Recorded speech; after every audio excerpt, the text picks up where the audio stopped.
नमस्कार दोस्तों। आज हम आप सबके लिए बुद्ध की एक और कहानी लेकर आए हैं, जिसमें आप ये समझेंगे कि हम किसी के मन की बातें कैसे जान सकते हैं। ये कहानी हम आपको 2 पार्ट्स में बताएंगे। कृपया दोनों वीडियो ध्यान से पूरा देखें और जानें कि हम दूसरों के मन की बातें कैसे जान सकते हैं। आइए फर्स्ट पार्ट शुरू करते हैं। किसी के मन की बातों को पढ़ने के लिए आपको 3 तरीके पता होने चाहिए। यह तरीका सीखना बहुत महत्वपूर्ण है। इन तरीकों को सीखकर आप आसानी से समझ सकते हैं कि कोई कैसा सोच रहा है। 3 तरीके बताने से पहले मैं आपको 3 तरीकों से जुड़ी गौतम बुद्ध की एक कहानी सुनाता हूँ, जो आपको दूसरों के मन को पढ़ने के तरीके सिखाएंगे। कुछ समय पहले की बात है। एक गांव में 2 भाई रहते थे। दोनों भाइयों में बड़ा भाई अंधा था, इसलिए वह हमेशा घर पर ही रहता था और छोटा भाई खेती करता था। हालांकि खेतों में बहुत सारे जानवर थे। जानवरों के कारण पूरी खेती बर्बाद हो जाती थी। इससे छोटे भाई को बहुत परेशानी हो रही थी। फिर एक दिन उसे ख्याल आया कि वह अपने अंधे भाई की मदद ले सकता है ताकि वह खेतों से जानवरों को भगा सके। क्योंकि उसका बड़ा भाई अंधा था, वह खेत में बैठकर जानवरों की आवाज़ सुनते ही उन्हें डरा सकता था। इस तरीके से हमारे खेत बच सकते थे। सब कुछ सोचने के बाद उसने अपने खेत में एक छोटा सा झोपड़ा बनाया और अपने अंधे भाई को उसमें रखा। उसने उससे कहा, भाई अगर तुम किसी जानवर की आवाज़ सुनो तो ज़ोर से चिल्लाओ, जिससे जानवर वहाँ से भाग जाए। बड़ा भाई अपने छोटे भाई के विचार से सहमत हो गया और खेत में बैठने लगा। जैसे ही जानवर की आवाज़ सुनाई पड़ती, वह तुरंत जोर चिल्लाने लगता। एक दिन एक हिरन उनके खेत में दौड़ रहा था और खेत की मेड़ तोड़कर भाग गया। एक राजा भी वहाँ था जो हिरन का पीछा कर रहा था। राजा का ध्यान अंधे भाई पर गया और उसने पूछा, क्या तुमने एक हिरन देखा है?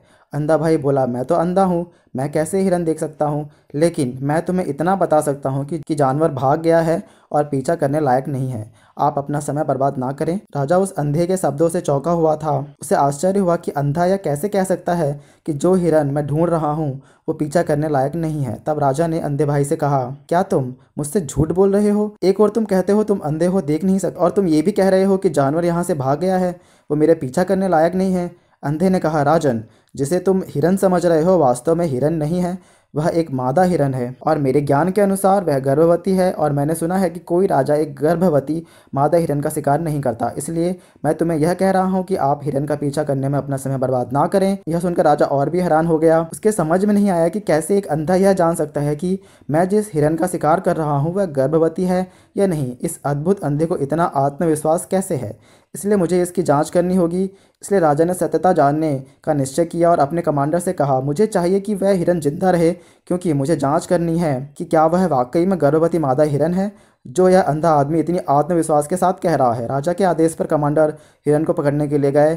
कुछ समय के बाद जब वह लौटे तो राजा से कहा, राजा, यह अंधा आदमी पूरी तरह से सही कह रहा है, वह वाकई में एक गर्भवती मादा हिरन है। इसे सुनकर राजा हैरान हो गया। उसे समझ में नहीं आया कि यह अंधा आदमी कैसे जान सकता है कि वह गर्भवती मादा हिरन है। राजा के मन में कई सवाल उठ रहे थे। आखिरकार राजा ने इस पर निश्चय किया और बोला, मुझे नहीं पता कि तुम सचमुच अंधे हो या नहीं, लेकिन मैं तुमसे एक सवाल पूछने आया हूँ।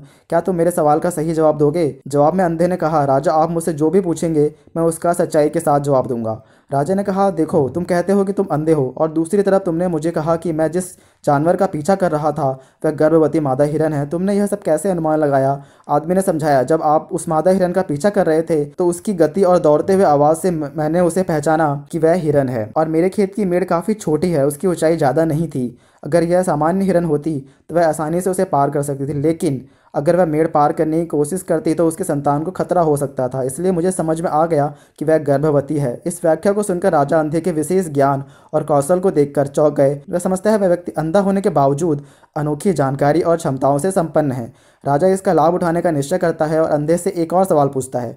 राजा कहते हैं कि तुम बुद्धिमान हो और तुम्हारी कई बातें सत्य हुई हैं। अब तुम मुझे ये बताओ कि मेरी पत्नी का मेरे प्रति विश्वास है या नहीं। अंधा आदमी जवाब देता है, हे राजन, ये कैसा सवाल है? आपका विवाह कई साल से चल रहा है और आप अब ऐसी बातें क्यों जानना चाहते हैं? ऐसे सवाल आपके मन में क्यों उत्पन्न हो रहे हैं?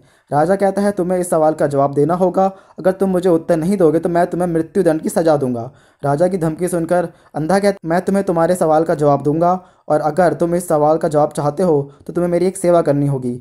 राजा पूछता है, मुझे बताओ, मुझे क्या करना होगा? व्यक्ति जवाब देता है, उसके लिए तुम्हें अपनी पत्नी को मेरे साथ एक कमरे में अकेले छोड़ना होगा।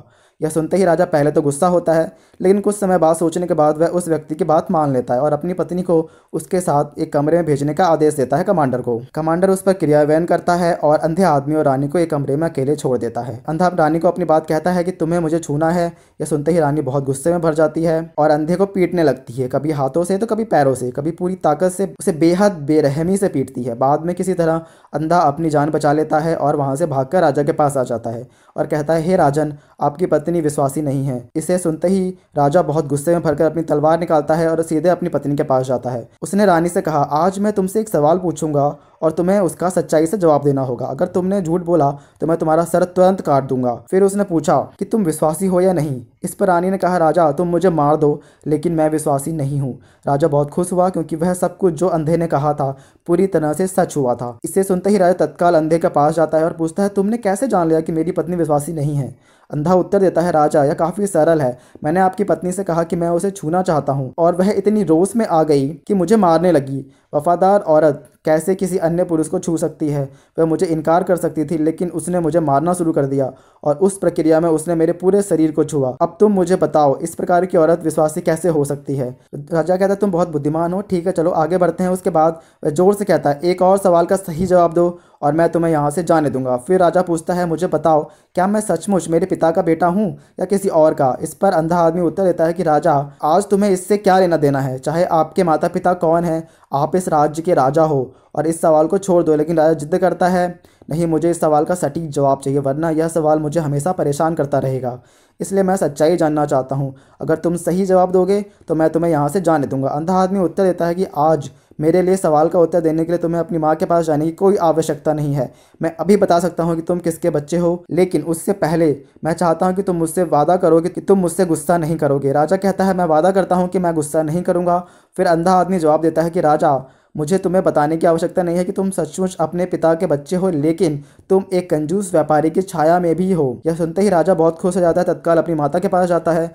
उससे कहता है, कृपया मुझे बताओ, क्या मैं सचमुच अपने पिता का बच्चा हूँ या किसी अन्य का? अगर तुम मुझसे सच नहीं बताओगी तो मैं यहीं अपनी जान दे दूंगा। मुझे सच बताओ, क्या है? राजा की माँ कहती है, पुत्र, तुम सचमुच अपने पिता के पुत्र हो, लेकिन जब मैं तुम्हें देख रही थी तो तुम्हारे ऊपर एक कंजूस व्यापारी की छाया देखी। यह सुनते ही राजा बहुत खुश हो जाता है और तत्काल ही अंधे के पास लौटता है। उससे पूछता है, तुमने कैसे जान लिया कि मेरे ऊपर कंजूस व्यापारी की छाया थी? अंधा जवाब देता है कि राजा, आप मुझसे कई सवाल पूछते हैं और मैंने सभी के सटीक उत्तर दिए हैं।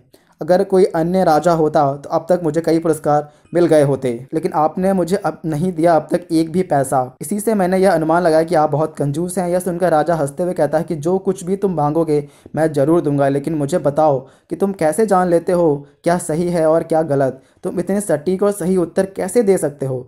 अंधा आदमी कहता है, मैं किसी के विचारों को आसानी से समझ सकता हूँ। मन की अपनी भाषा होती है और इस भाषा को किसी के शरीर की क्रिया को देखकर समझा जा सकता है। व्यक्ति की आंखों और उसकी गतिविधियों को देखकर हम समझ सकते हैं कि उसके मन में क्या चल रहा है। इस पर आधारित हम किसी के विचारों को जान सकते हैं, लेकिन मैं अंधा हूँ, इसलिए मुझे क्रिया के माध्यम से जानना पड़ता है।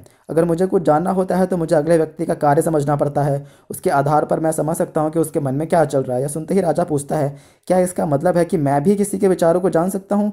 इस पर अंधा आदमी कहता है, आप भी किसी के विचारों को जान सकते हैं। सबसे पहले आपको अपनी मानसिकता को शांत करना होगा, अपनी मानसिकता को वर्तमान में लाना होगा। इसके लिए आज मैं आपको 3 तरीके बताऊंगा और यह 3 तरीके बहुत ही सरल और आसान हैं। आज के पार्ट 1 वीडियो में दोस्तों बस इतना ही। बाकी कहानी हम पार्ट 2 वीडियो में देखेंगे और जानेंगे वो कौन से 3 तरीके हैं। आप सभी का हमारे वीडियो को पूरा देखने के लिए धन्यवाद। अगर आप हमारे चैनल पर नए हैं तो चैनल को सब्सक्राइब करना ना भूलें और वीडियो को लाइक, कमेंट और शेयर जरूर करें। धन्यवाद। मिलते हैं पार्ट 2 वीडियो में।